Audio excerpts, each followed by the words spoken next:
¿Qué es el budismo? El budismo es tanto una religión como una doctrina filosófica y espiritual no teísta, es decir, que no plantea la existencia de un dios o un creador específico. Pertenece a la familia dármica de creencias provenientes de la India. Para muchos, el budismo va más allá de la religión y es más bien una filosofía o un estilo de vida. Es una filosofía porque la filosofía significa amor por la sabiduría en general y el movimiento budista se puede resumir como 1. Llevar una vida moral, 2. Ser conscientes de los pensamientos y acciones, 3. Desarrollar la sabiduría y la comprensión. ¿Cómo nos ayuda el budismo? El budismo explica el propósito de la vida en sí, explica la aparente injusticia de la vida y la desigualdad en todo el mundo y al mismo tiempo proporciona un código de práctica o un estilo de vida que conduce a la verdadera felicidad. Ahora vamos a hablar del origen, fundador e historia del budismo. El budismo se desarrolló a partir de las enseñanzas difundidas por su fundador, Siddhartha Gautama, alrededor del siglo V a.C. en el noreste de la India, un príncipe que abandona la vida cortesana para dedicarse a la meditación y que tras alcanzar el conocimiento de la verdad absoluta se convierte en el iluminado, es decir, en Buda. Su doctrina se mezcla con las creencias del hinduismo, convirtiéndolo en una filosofía que se adapta fácilmente a cada religión donde se instala, así como a todo ser humano que desea aprenderla. Este se basa en la idea de que toda existencia es origen de dolor, propugnando así el abandono a la violencia y de lo material, pues son causa de dolor. Por el contrario, la meditación y la vida espiritual austera son herramientas para lograr un acercamiento a la verdad. Y es por esto que los budistas no adoran a un dios o dioses, ni tienen una jerarquía religiosa rígida. Ellos se centran en una búsqueda individual en comparación con las religiones monoteístas occidentales.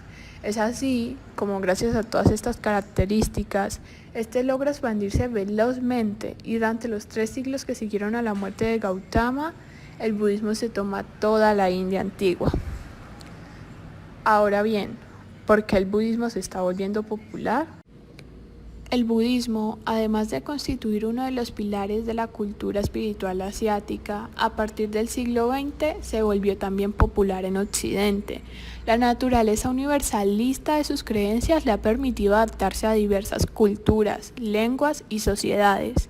Así, se ha convertido en una de las religiones más grandes del mundo.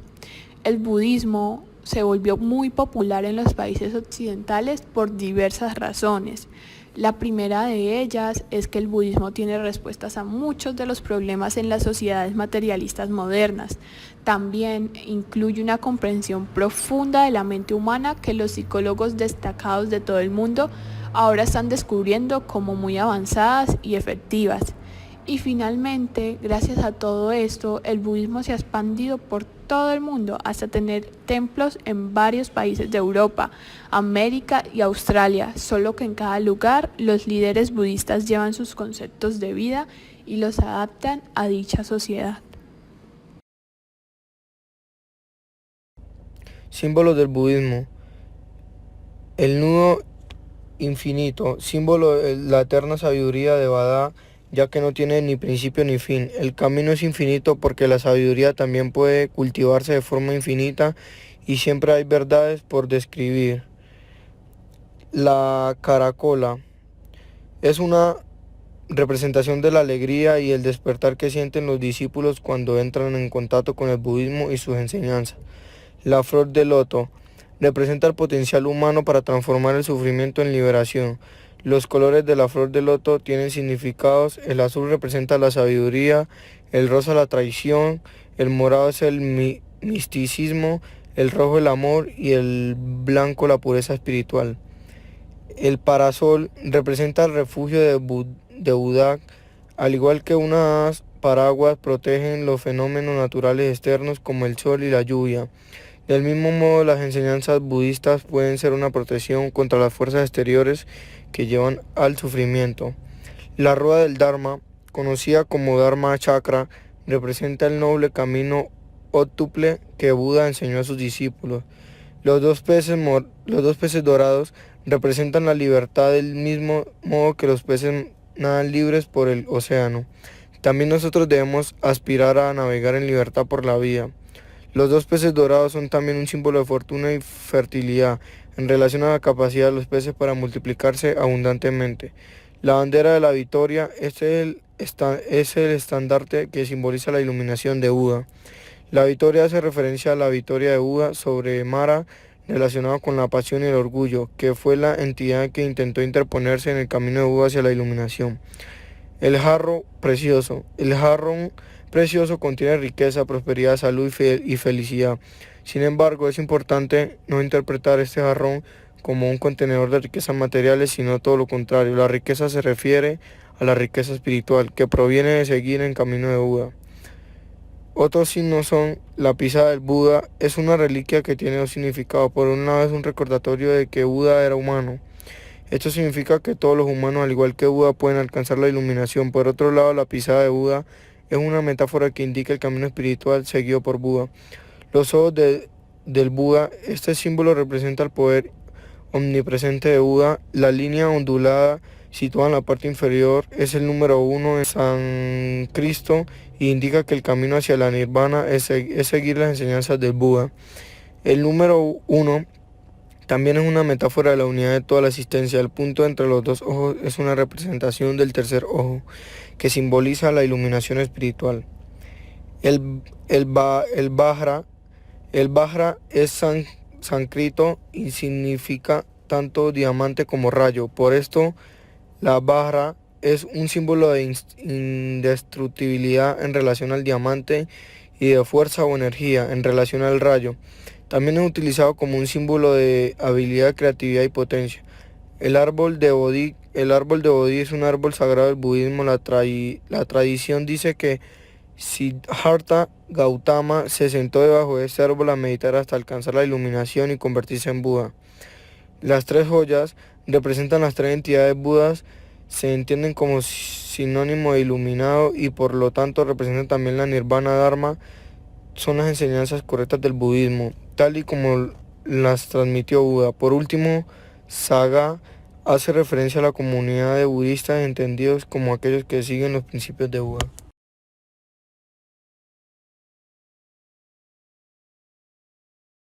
Lugares sagrados del budismo. Lumpini, Nepal, lugar de nacimiento de Buda. Bodh Gayat, India, aquí alcanzó la iluminación. Sarnath, India, donde dio su primer sermón. Por último, Kushinagar, India, lugar de su fallecimiento.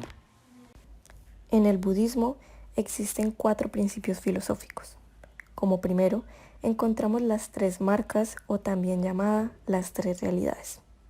Estas tratan de explicar cómo es la naturaleza del mundo percibido y todos los fenómenos que ocurren en el mismo. La primera realidad es Anicca, que habla sobre la impermanencia. Todo tiene un comienzo y un fin.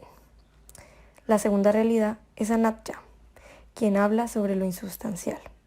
Nada existe y nada sucede por una cosa en particular, sino que se van ligando diferentes circunstancias.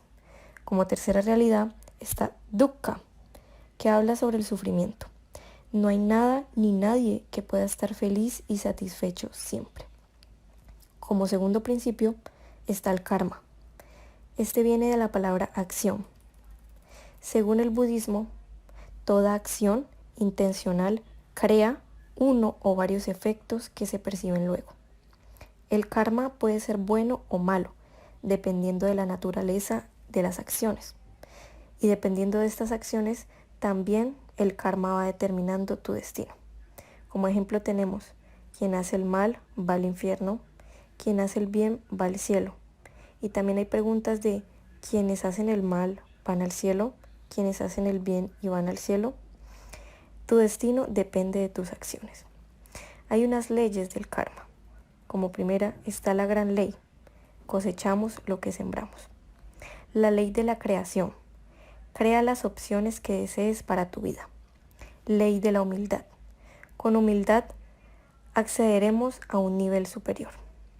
Ley de crecimiento, cuando cambiamos nuestro interior, nuestra vida también cambia. Ley de la responsabilidad, debemos afrontar con responsabilidad las acciones en nuestra vida.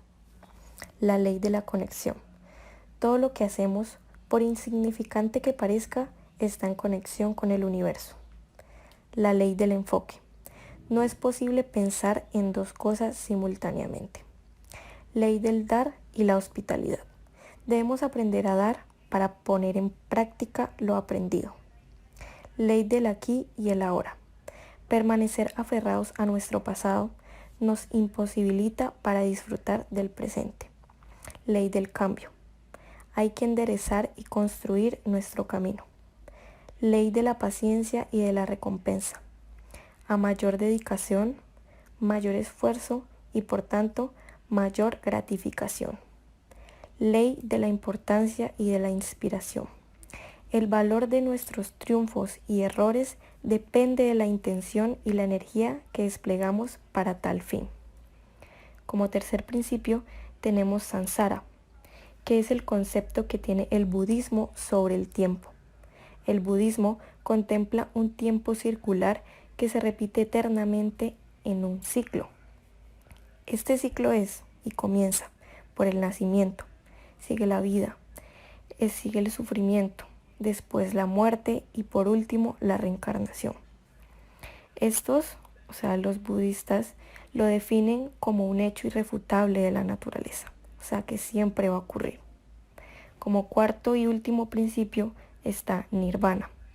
Es el estado de iluminación o liberación espiritual al que todo budista aspira a llegar. Se dice que es como la elevación por encima de ese ciclo de renacimiento que los ayuda a liberar tanto sufrimiento. Y estos lo logran y lo alcanzan a través de la meditación e iluminación espiritual. Las creencias del budismo. Creencias del budismo. Las creencias del budismo pueden expresarse a través de las llamadas 4 nobles verdades expresadas por Buda en su primer discurso sutra luego de la iluminación. La primera, la vida incluye el dukkha, la vida es imperfecta y existir es convivir con la insatisfacción y el sufrimiento que son universales. Este es el punto de partida de toda práctica budista. La segunda, el origen del sufrimiento es el trisna. El sufrimiento de la vida se origina en el deseo, el anhelo, el ansia que causan los sentidos o el placer sensual, y la creencia de que alguna acción nos llevará a la satisfacción de dicho deseo. Pero ello es una ilusión, pues el yo es una ilusión de la mente. Tercero, existe el cese del dukkha. Esto es, el sufrimiento cesa con el abandono de los deseos, lo cual se logra enfrentando la vida como realmente es y comprendiendo las causas del sufrimiento propio como algo que anida en nosotros. Y por último, existe un método para extinguir el sufrimiento. A este camino el budismo lo denomina el noble camino octuple.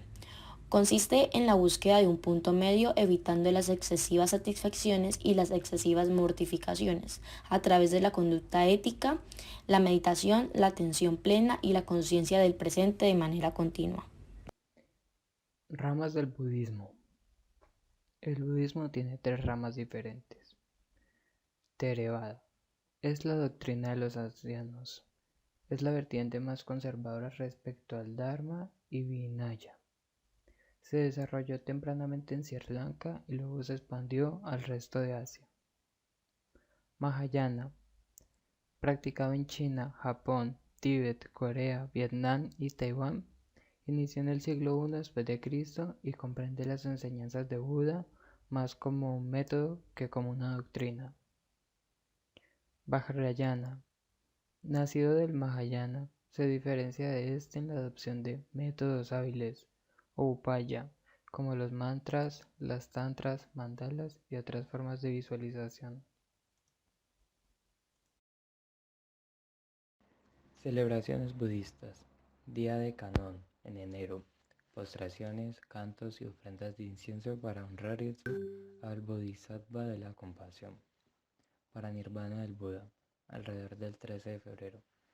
Día entero de Zazen que concluye con un servicio especial de cantos que relatan el paranirvana del Buda. Hukai, una vez al año.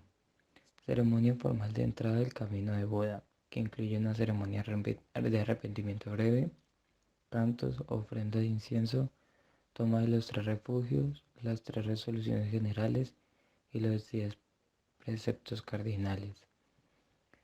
Vesak, celebración del cumpleaños del Buda entre abril y mayo, exhibición de un bebé Buda, ofrendas de té dulce, flores y regalos pequeños para bebés, cuentos o obras de teatro sobre el nacimiento de Buda, piñata y regalos para todos los niños. Día de Bodhidharma. Octubre 5 cerca. Sazen o Día del Sazen. Servicio de cantos especial con una ofrenda de incienso en polvo. Día de ayuno Tzfam, 2 veces al año. Ceremonia de día de ayuno cuyos productos monetarios y alimenticios van a organizaciones encargadas de aliviar el hambre. La gente ayuna de acuerdo con sus deseos y habilidades. Por ejemplo, no ingerir comida sólida por un día o saltarse una comida. Se hacen seguidos de cantos, postraciones y circunvalación con ofrendas monetarias, de incienso y comida.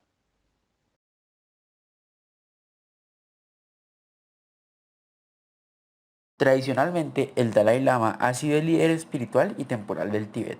También es el líder espiritual de todos los seguidores del lamaísmo o budismo tibetano, tanto en los países de mayoría lamaísta como Mongolia o Bután, como entre las comunidades de budistas tibetanos de todo el mundo. Sin embargo, muchos países lamaístas, como Bután y Mongolia, también tienen líderes locales, elegidos de forma similar al Dalai Lama, considerados la encarnación de deidades que representan parte de la estructura administrativa de todo el budismo tibetano a nivel mundial. Si bien el 14º Dalai Lama, Tenzin Gyatso, según los informes, todavía goza de buena salud, ahora tiene 85 años y aumenta las dudas sobre su sucesión, junto con los temores que su muerte pueda desencadenar una crisis religiosa en Asia.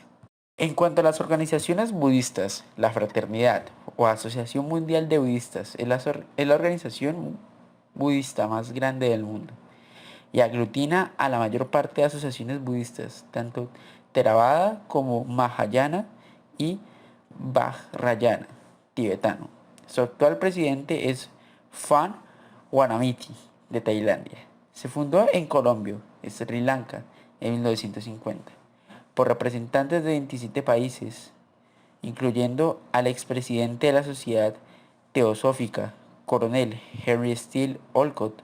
No obstante, los budistas Theravada tienen mucha influencia en la organización y casi todos los presidentes han sido de países budistas, mayoritariamente Theravada. También hay monasterios budistas, órdenes budistas, partidos budistas y Soka Gakkai. Finalmente, ¿qué sucede con esta religión en la actualidad? Si hablamos del paso de la historia y actualidad, al no tener una iglesia o autoridad determinada y por tener bastantes variaciones, ha perdido su relevancia, mucho más en un mundo tan laico y tan diverso de religiones como es el actual, donde cada persona ahora puede adoptar diferentes clases de creencias. En primer lugar, también tenemos que mencionar que muchos países que fueron cuna del mismo dejaron de practicarlo, como llegó a ser el caso de India, la cual fue la cuna de esta religión, donde la misma perdió relevancia hasta la llegada del neobudismo, posterior a la caída del Imperio Pala. Este tuvo éxito al seguir siendo la principal religión del lugar, inclusive actualmente. Sin embargo, en otros territorios, como es el caso de Bangladesh, a pesar de que el impacto del budismo fue grande en épocas pasadas, actualmente solo cuenta con el 1% de la población solo el 1% de la población practica esta religión. Aún así, se puede mencionar que este sigue vivo y se sigue practicando en varias partes del mundo, debido a la capacidad de adaptarse a los problemas y necesidades que el budismo tiene en diferentes lugares, lo que lo hace aún relevante en la actualidad. Aparte, en diferentes países y en diferentes lugares ha podido expandirse y ser practicado junto con otras religiones. Puede que no con el impacto y con la cantidad de personas que tenían anterioridad. Actualmente son más de 300 millones de personas las cuales practican esta religión. Pero aún así, podemos decir que el budismo se mantiene latente, a pesar de sus múltiples variaciones.